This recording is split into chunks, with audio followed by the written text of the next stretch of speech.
بسم اللہ الرحمن الرحیم۔ وسیلہ لغت میں اس کے علماء نے مختلف معنی بیان فرمائے ہیں۔ امام ابن کثیر لکھتے ہیں الوسیلۃ ہی التی یتوسل بہا الی تحصیل المقصود۔ وسیلہ وہ ہے جس کے ذریعے مقصود کو حاصل کیا جاتا ہے۔ انسان اللہ تعالیٰ کی بارگاہ میں دعا کرتا ہے، اور جب ہم اللہ تعالیٰ کی بارگاہ میں دعا کرتے ہیں تو ہم اللہ کی رحمت کے دروازے کو کھٹکھٹاتے ہیں اور اس پہ دستک دیتے ہیں، اور اس دعا کی قبولیت کے لیے ہم مختلف طرح کے وسیلے اختیار کرتے ہیں۔ مثلا ہم اللہ تعالیٰ کی بارگاہ میں اللہ تعالیٰ کے قرب کے لیے نیک اعمال کا وسیلہ اختیار کرتے ہیں، اللہ کی رحمت کا وسیلہ اختیار کرتے ہیں۔ اللہ تجھے تیری رحمت کا وسیلہ، اللہ تجھے تیرے رب ہونے کا واسطہ، اللہ تجھے تیرے رحیم ہونے کا واسطہ مجھ پہ رحم فرما، کرم فرما۔ وَلِلَّهِ الْأَسْمَاءُ الْحُسْنَىٰ فَادْعُوهُ بِهَا، اللہ کے اچھے اچھے نام ہیں، قرآن کہتا ہے اس سے پکارو، اللہ کو دعا کرو۔ یہ وہ وسیلہ جات ہیں، مثلا نماز، روزہ، حج، زکوٰۃ، اعمال صالحہ کا وسیلہ، اور اس کے علاوہ نیک جگہوں کا وسیلہ۔ مثلا حرم مکہ میں ایک نیکی کا ثواب 1,00,000 کے برابر ہے، مسجد میں نماز پڑھنا 27 گنا زیادہ افضل ہے۔ تو یہ مقامات اللہ کے قرب کا وسیلہ ہیں۔ اسی طرح کچھ ٹائم پیریڈز ہیں وہ اللہ کے قرب کا وسیلہ ہے۔ مثلا لیلۃ القدر 1000 مہینے سے افضل ہے، وہ ٹائم ڈیوریشن ایسی ہے کہ اس میں اللہ کا قرب زیادہ ہے، وہ ٹائم اللہ کے قرب کا وسیلہ ہے۔ اسی طرح رمضان المبارک ایک پوری ڈیوریشن، ایک مہینہ ہے، اس کے اندر ایک نیکی، ایک نفلی نیکی اس کے فرض کے برابر ہے، اور ایک فرض 70 فرضوں کے برابر ہے، تو وہ ٹائم اللہ کے قرب کا وسیلہ ہے۔ ان تمام وسیلوں کے اوپر امت مسلمہ کے تمام مکاتب فکر کا اتفاق ہے۔ اس کے بعد آ جاتا ہے ذوات فاضلہ کا وسیلہ، اللہ کے نیک بندوں کی ذات کا وسیلہ اللہ کی بارگاہ میں دینا، دعا کرتے ہوئے یہ کہنا اے اللہ میں تیری بارگاہ میں تیرے پیارے محبوب صلی اللہ علیہ وسلم کا واسطہ پیش کرتا ہوں، ان کے وسیلے سے میری دعا قبول کر لے۔ اللہ میں تیری بارگاہ میں حضرت مولا علی المرتضیٰ شیر خدا کا وسیلہ پیش کرتا ہوں، سیدنا حسنین کریمین سیدہ کائنات سلام اللہ علیہ کا وسیلہ پیش کرتا ہوں، ان کے صدقے، ان کے سبب، ان کے ذریعے، ان کی برکت سے تو میری دعا کو قبول کر لے۔ اس وسیلے کے بارے میں خوارج اور اہل السنہ کا اختلاف ہے۔ اہل سنت و جماعت کا اس کے متعلق جو نظریہ ہے وہ یہ ہے کہ جب ہم اللہ تعالیٰ کی بارگاہ میں کسی ذات کا وسیلہ پیش کرتے ہیں، مثلا ہم یہ کہتے ہیں اللہ تو اپنے حبیب کے صدقے ہماری دعا قبول کر لے، یا اللہ تو حضرت مولا علی کے وسیلے سے حضرت ابوبکر صدیق رضی اللہ عنہ کے طفیل سیدنا حسنین کریمین کے صدقے ہماری دعا قبول کر لے، تو اس کا مطلب یہ ہوتا ہے، اور اس کے پیچھے ہمارا یہ عقیدہ ہوتا ہے کہ یہ وہ ہستیاں ہیں اللہ جن سے محبت کرتا ہے۔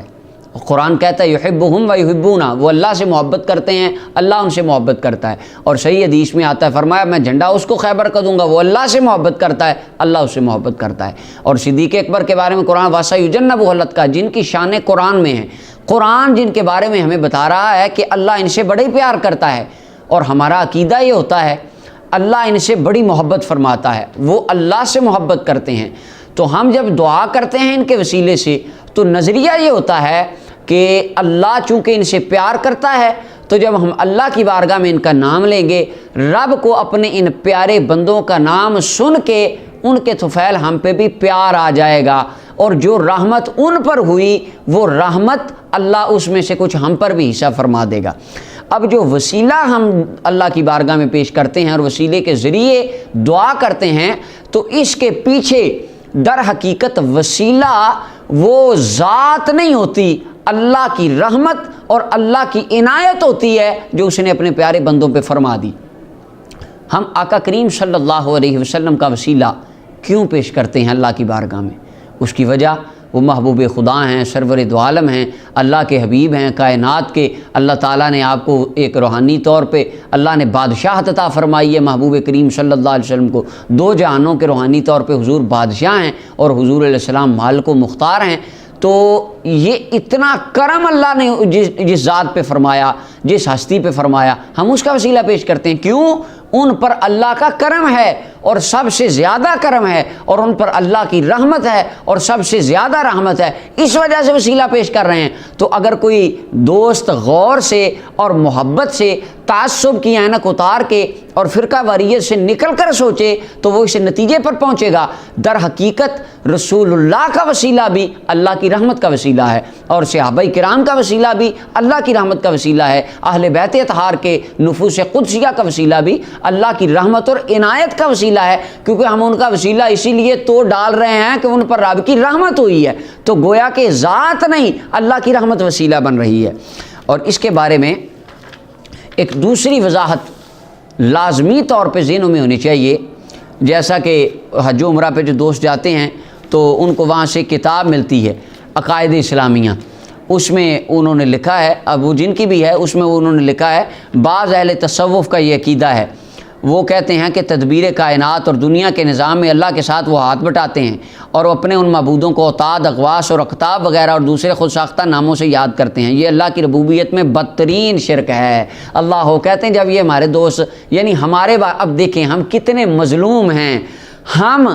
کیا عقیدہ رکھتے ہیں وسیلے کے بارے میں، ہم سے نہیں پوچھا جا رہا کہ بھئی تم کیا مانتے ہو، نہیں، ایک کتاب لکھی جا رہی ہے اور کہتے ہیں ہم تمہیں بتائیں گے لکھ کے کہ تم کیا مانتے ہو، دعائی خدا کی۔ اب میں عقیدہ رکھتا ہوں، مجھ سے نہیں پوچھا جا رہا۔ اکابرین 14 صدیوں میں امتیں، اور آگے چل کے انشاءاللہ قرآن، حدیث اور 1400 سال کے ائمہ محدثین کے نظریات اس پر میں لاؤں گا۔ آج تو صرف میں وضاحت عقیدے کی کر رہا ہوں، عقیدہ ہے کیا اور ہونا کیا چاہیے۔ ہم سے نہیں پوچھا جاتا کہ جی آپ وسیلہ کے بارے میں کیا مانتے ہیں، یا امام ربانی مجدد الفسانی، حضرت شیخ عبدالحق محدث دہلوی، اعلیٰ حضرت امام احمد رضا خان بریلوی، یا ان سے پیچھے دیگر محدثین، امام ابن حجر عسقلانی یا علامہ ذہبی، ان بڑے محدثین نے 14 صدیوں، ان کا کیا عقیدہ تھا؟ نہیں، کہتے نہیں ہم تمہیں بتائیں گے کہ تمہارا کیا عقیدہ ہے۔ یعنی ہم کتنے مظلوم ہیں اس دنیا میں، ہمارا عقیدہ بھی ہمیں بیان کرنے کا حق نہیں، وہ بھی ہم سے چھین کے ہمیں ہمارا عقیدہ خود بتایا جا رہا ہے۔ اور انہوں نے لکھ دیا کتاب میں کہ یہ عقیدہ مانتے ہیں کہ جب ہم اللہ کی بارگاہ میں یا اللہ نبی پاک کے وسیلے سے، حضور مولا علی کے وسیلے سے دعا قبول کر لے تو اس کا مطلب ہوتا ہے اللہ پر انعاموں کا روب پڑ جاتا ہے۔ نعوذ باللہ، یہ بات دل کی تختی پہ لکھ لیجئے۔ جو بندہ یہ عقیدہ رکھے کہ میں اللہ کی بارگاہ میں نبی کریم صلی اللہ علیہ وسلم کا یا دیگر انبیاء میں سے کسی نبی کا یا کسی رسول کا یا کسی صحابی کا یا ائمہ اہل بیت اطہار میں سے کسی کا یا کسی صالحین اولیاء اللہ میں سے کسی ذات کا وسیلہ ڈالوں گا تو اللہ کی ذات پر روب پڑ جائے گا اور اس کو دعا قبول کرنی ہی پڑے گی۔ جو بندہ یہ عقیدہ رکھے وہ پکا بے ایمان اور دائرہ اسلام سے خارج ہے، اور اس کا عقیدہ توحید کے اندر یہ صراحتاً غلط فہمی ہے جو اس کو بے ایمان کر دے گی۔ اہل سنہ و جماعت کا یہ عقیدہ ہے کہ جب ہم اللہ کے حضور دعا کرتے ہیں، کسی کا وسیلہ پیش کرتے ہیں، تو قطعاً اس کا مطلب یہ نہیں ہوتا کہ جو ہم نے نام اللہ کی بارگاہ میں وسیلے کا لیا ہے تو اللہ کو دعا قبول کرنی ہی پڑے گی، مجبوری نعوذ باللہ بن جائے گی اور اللہ پر رو پڑ جائے گا ان ناموں کا اور وہ دعا قبول ضرور کر کے چھوڑے گا۔ نعوذ باللہ، ایسا کوئی عقیدہ نہیں۔ ہمارا ایمان عقیدہ تو یہ ہے کہ اللہ ہم تیری بارگاہ میں جن کا وسیلہ پیش کرتے ہیں تو ان سے بڑا پیار کرتا ہے، اور جب ہم ان تیری بارگاہ میں ان کا نام لیں گے تجھے ان کے نام کے سبب پیار آ جائے گا اور ان کی محبت کے سبب اپنی رحمت کے ساتھ تو ہماری دعا کو قبول فرما لے گا۔ اور تیسری وضاحت اس حوالے سے یہ ہے کہ جب ہم وسیلے سے دعا کرتے ہیں تو اس کے اندر ہمارا یہ عقیدہ ہوتا ہے یہ کام اللہ کرے گا، دعا اللہ قبول کرے گا، اور ہم دعا بھی صرف اللہ ہی سے کرتے ہیں، اور نام انبیاء صالحین کا صرف وسیلہ ہوتا ہے اس قبولیت کا۔ چوتھی بات اس کے اندر یہ قابل غور ہے، اگر کوئی بندہ اپنی دعا میں لفظ وسیلہ نہ بولے تو قطعاً ہمارا یہ عقیدہ نہیں ہے کہ اس کی دعا ہوتی نہیں، قبول ہی نہیں ہوتی۔ اگر کسی کے دل میں یہ اعتقاد ہے اللہ میں تیرے حبیب سے محبت کرتا ہوں، میں تیری بارگاہ میں یہ فریاد کر رہا ہوں، تو اپنے حبیب کے طفیل، تو نے جو اپنے حبیب پہ کرم فرمایا، تو جو ان سے محبت فرماتا ہے اور وہ ہم سے جو محبت کرتے ہیں، تیری جو رحمت ہے ان پر، اس کے وسیلے سے وہ دل میں اعتقاد اس وسیلے کا رکھے ہوئے ہے اور زبان سے دعائیں مانگ رہا ہے، اس کی دعا بھی عند اللہ قبول ہی قبول ہوگی۔ تو وسیلے کا لفظ زبان سے ادا کرنا یہ ایک مستحب عمل ہے اور جائز ہے، فرض واجب کو لازمی نہیں ہے کہ مانگنا ہی پڑے گا تو قبول ہوگی، یہ بھی بالکل درست نہیں ہے۔ حضرت علامہ شیخ محمد علوی مالکی اپنی کتاب المفاہیم میں لکھتے ہیں، وہ کہتے ہیں جب ہم اللہ کے ہاں وسیلہ پیش کرتے ہیں تو انسان جب وسیلہ پیش کرتا ہے در حقیقت وہ یہ کہتا ہے یا ربی انی احب فلانا، اے اللہ میں فلاں بندے سے محبت کرتا ہوں، مثلا تیرے پیارے محبوب سید دو جہاں صلی اللہ علیہ وسلم سے محبت کرتا ہوں، واعتقد انہ یحبک، اور میرا اعتقاد ہے کہ اللہ وہ تجھ سے محبت کرتا ہے، وہو مخلص لک، اور وہ تیرا بندہ تیرا پیارا حبیب تیرے ساتھ مخلص ہے، خالص تیرے دین پر عمل کرنے والا اور تیرے دین کی اشاعت فرمانے والا وہ بندہ ہے۔ وَيُجَاهِدُ فِي سَبِيلِكَ، تیرے راستے میں کوشش کرتا ہے۔ وَإِنَّكَ تُحِبُّ اللَّهَ، تو بھی اپنے اس بندے سے محبت کرتا ہے، یعنی جس کا بھی وسیلہ پیش کریں۔ مثلا ہمارا ایمان ہے اللہ تیرے حبیب تیرے محبوب ہیں، تو نے کائنات کی رشت و ہدایت کے لیے انہیں مبعوث فرمایا اور بھیجا ادھر، اور تو اپنے حبیب سے بڑا پیار کرتا ہے، تیرے محبوب تجھ سے پیار کرتے ہیں۔ وَأَنْتَ رَاضٍ عَنْهُ، تو اپنے حبیب سے راضی ہے۔ بخاری مسلم کی حدیثیں ہیں، فرمایا اللہ مجھے اذن شفاعت دے گا، جب کسی کو نہیں ملے گا مجھے ملے گا، میں بخشواؤں گا اپنی امت کو سب سے پہلے، میں جنت کا دروازہ کھٹکھٹاؤں گا، حوض کوثر سے میں جام پلاؤں گا، سب سے پہلے میری امت جنت میں جائے گی۔ یہ حضور خود ہمیں بتا رہے ہیں، تو یہ اللہ کی محبت کی نشانیاں ہیں ساری۔ اللہ تو اس سے راضی ہے اپنے حبیب سے۔ فَأَتَوَسَّلُ إِلَيْكَ بِمَحَبَّةٍ لَهُ، میں تیری بارگاہ میں وسیلہ پیش کرتا ہوں اس محبت کا جو تو محبت اس بندے سے فرماتا ہے، سبحان اللہ۔ وَبِاعْتِقَادٍ فِي أَن تَفْعَلَ كَذَا وَكَذَا، اور میرا عقیدہ ہے کہ تو